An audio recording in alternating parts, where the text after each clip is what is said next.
नमस्कार. Khashaba teaser launch होताच तीच माझा आरसा. पहिल्या घटस्फोटानंतर नागराज मंजुळेंनी थाटला दुसरा संसार. नक्की कोण आहे त्यांची दुसरी पत्नी? सविस्तर बातमी पुढे पाहण्याआधी चॅनलवरती तुम्ही नवीन असाल तर आपला आरजी मराठी न्यूज चॅनल जरूर सबस्क्राईब करून घ्या. फॅन्ड्री, सैराट, झुंड आणि गेल्या 2 दिवसांपूर्वीच टीजर रिलीज झालेला खाशाबा हे सिनेमे अगदी घराघरात पाहिले. 1 जानेवारी 2017ला रिलीज होणारा खाशाबा या सिनेमाच्या टीजरला लोकांनी भरभरून प्रतिसाद दिला असून या सिनेमाचे दिग्दर्शक नागराज मंजुळे हे महाराष्ट्रातील घराघरात पोहोचले आहेत. सैराट सिनेमाच्या घवघवीत यशानंतर प्रत्येक मूल त्यांना अगदी नावानिशी ओळखतं. मात्र या घवघवीत यशामागे नक्की कोण आहे याबद्दल फार कोणाला माहिती नसेल.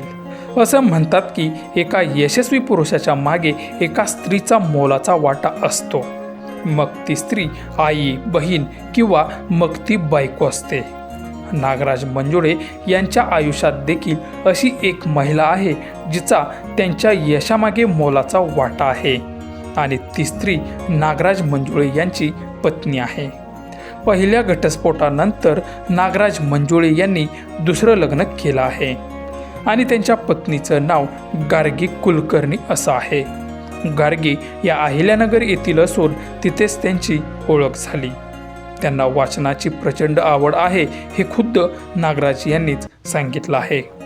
गार्गी या सिनेमा निर्मात्या देखील आहेत. एका मुलाखतीदरम्यान नागराज मंजुळे म्हणाले की मी ज्या रचनात्मक गोष्टी करतो त्यामध्ये गार्गीचा फार मोठा वाटा असतो. ती माझा आरसा आहे असं देखील नागराज मंजुळे म्हणाले. त्या दोघांचं लग्न 2017मध्ये झालं असून दोघांनी मिळून आटफाट प्रोडक्शनची सुरुवात केली.